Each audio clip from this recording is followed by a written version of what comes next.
Welcome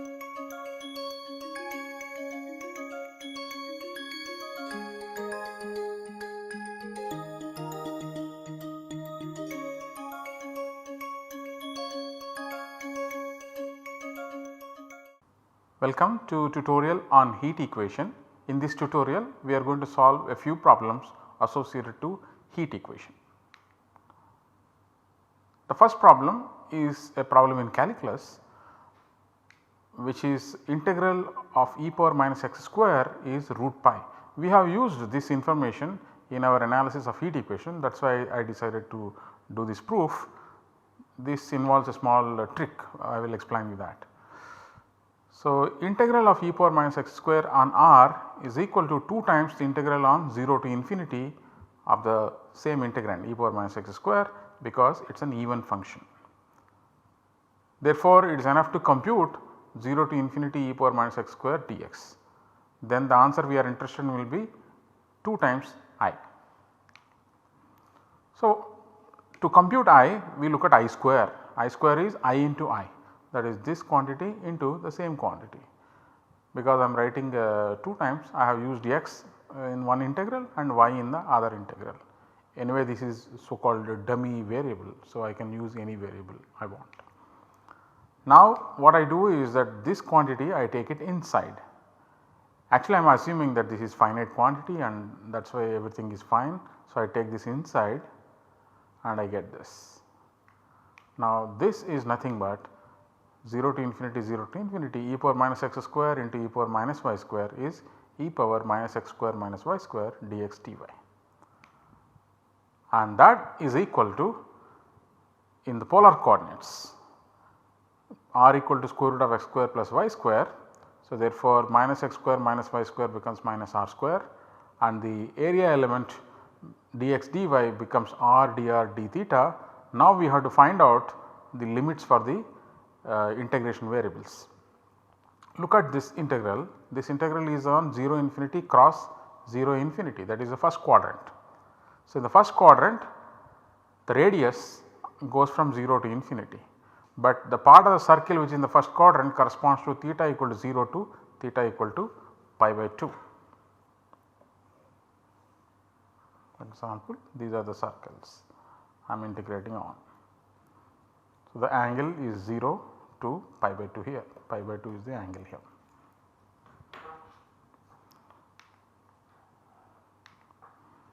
So I square equal to this is what we have seen on the last slide.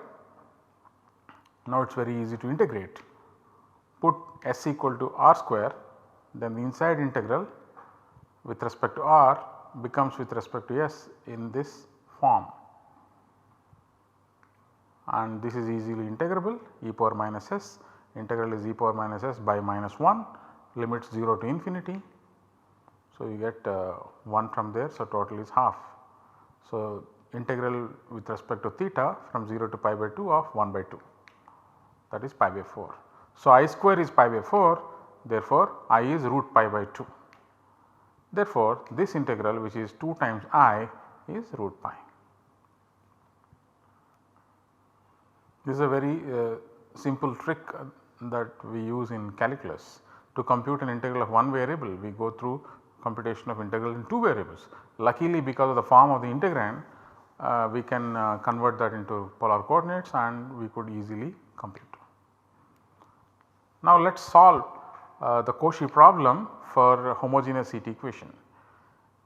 Of course, we know a certain formula for the solution of the homogeneous heat equation and the corresponding Cauchy problem with a phi of x, we have an integral, but that integral is rarely integrable, only in very special cases where we are very lucky. Namely, you see phi of x we have taken e power 3x, because the kernel, the heat kernel is also exponential type, right. So therefore this exponential should helps us, that is why we are able to integrate. Otherwise, if it is some arbitrary function of x which is continuous and bounded, we do know that it gives rise to a solution, but then that is it, we cannot really compute. We have to be really lucky to be able to compute. So without worrying about uniqueness issues, because we know that Cauchy problem solution is not unique, it is unique only when you are looking at special classes. Let us not worry about that and simply compute this integral and see what we get. So, we will compute a solution, maybe that is the solution, that is the only solution in some class, or maybe there are more solutions, we do not know yet, because this may not belong to the class for which uniqueness theorem holds. In fact, we have not discussed much about uniqueness theorems, for which I have just given you the reference of book by Di Benedetto on PDEs. You can look at your leisure time. But as far as this course is concerned, we simply want to compute this integral with phi of y equal to e power 3y. Can we do it or not? So, this formula we have derived in lecture 7.2. So, now this is exponential into exponential, therefore, it is exponential of this plus this. So, I have written down exactly that. So, this is same as this. So, I am only working in the power of this e exponential e to the power something. So, that power only I am manipulating. Now, I express that like this, so called completion of squares. Okay. The advantage now is that I am going to set y minus x minus 60 by something equal to some variable. So, I am going to put y minus x minus 60 by root 40 as p.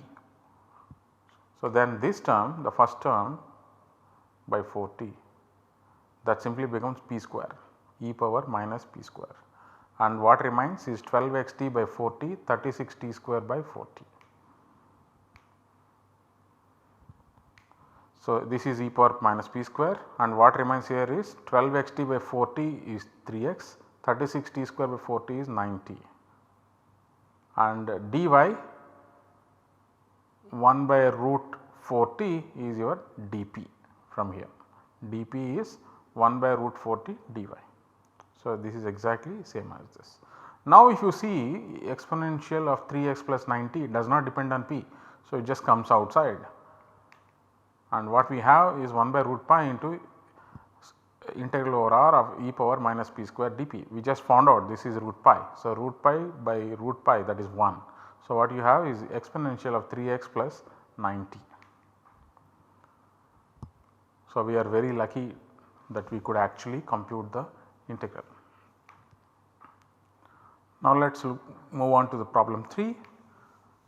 For t positive, let r be defined by this rectangle 0 pi cross 0 t. Let u be a solution to this problem, which is initial boundary value problem, homogeneous heat equation, boundary conditions are 0, initial condition is sin square x. Show that 0 is less than or equal to u of x t is less than or equal to e power minus t sin x holds for x t in the rectangle. Hint is to use maximum principle, because maximum principle allows us to compare certain things, right.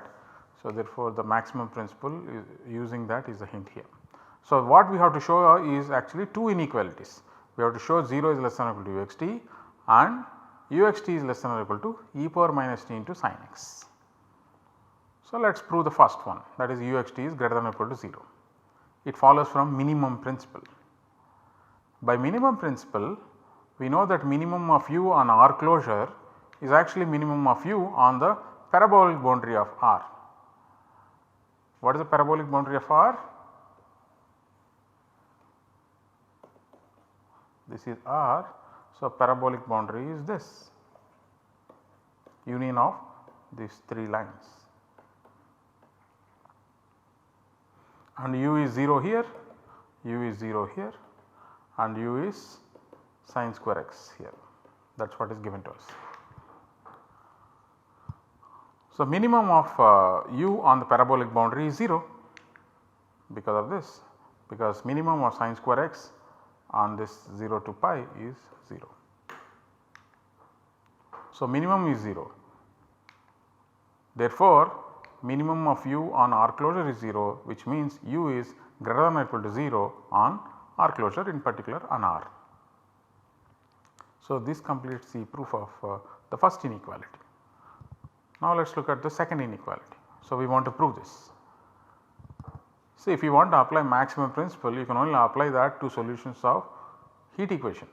So, therefore, we naturally ask this question whether this is a solution of the heat equation. Yes, we have already seen when we were solving heat equation using separation of variables method, that these are the things which are coming as the terms in the series. So, is this a solution? Yes, it is a solution. So, what we do now is we define a new function v, which is u minus e power minus t sin x. Okay. This satisfies Vt minus Vxx equal to 0, because u is already a solution to the homogeneous heat equation. This also solves homogeneous heat equation. Therefore, this equation being linear and homogeneous, sum of two solutions or the difference of two solutions is a solution still. So, V is a solution to this, and what is that we want to show? V of x t is less than or equal to 0. So, showing this is same as showing V is less than or equal to 0.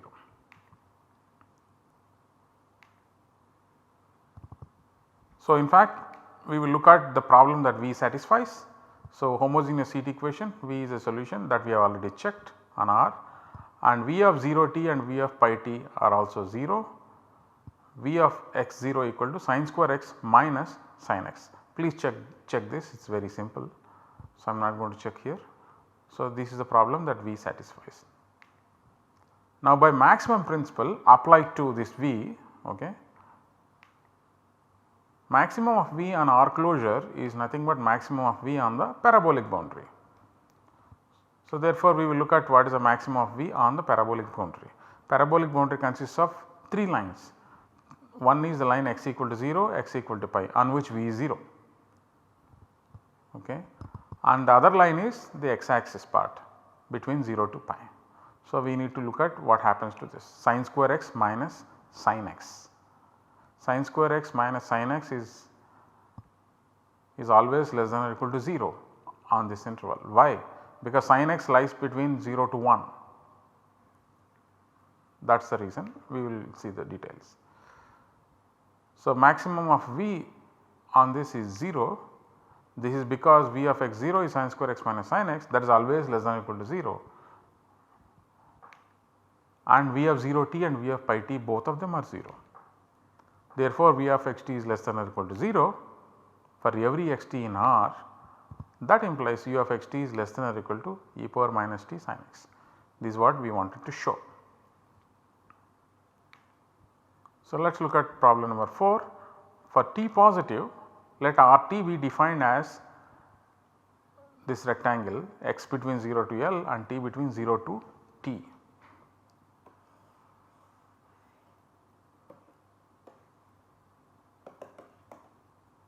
T equal to t. So, this is what is called RT. So, for example, if you take t dash, another line, t equal to t dash, this entire region will be RT dash. So, let U be a solution to the homogeneous heat equation in R cross 0 infinity, and the boundary condition at x equal to 0 and x equal to L are 0, and U of x 0 equal to phi x. Let m of t denote the maximum value of u on the rectangle RT and closure, RT closure. Show that m of t is a constant function of t. So, let t be less than t dash, and RT is a subset of RT dash. RT dash is a bigger rectangle. Therefore, RT closure also is contained in RT dash closure. Therefore, m of t is less than or equal to m of t dash. M of t after all is the maximum of u on a smaller set, m of t dash is a maximum on a bigger set. Therefore, this holds. So, by maximum principle, what is m of t? It is a maximum of u on the parabolic boundary of RT. Similarly, m of t dash is maximum value of u on the parabolic boundary of RT dash. Parabolic boundary of RT is a subset of parabolic boundary of RT dash. U on both these sets takes the same values. Let us just have a look at this picture. This is RT.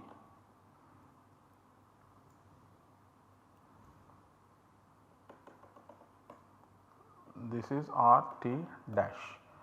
So, this part this part is the parabolic boundary of RT.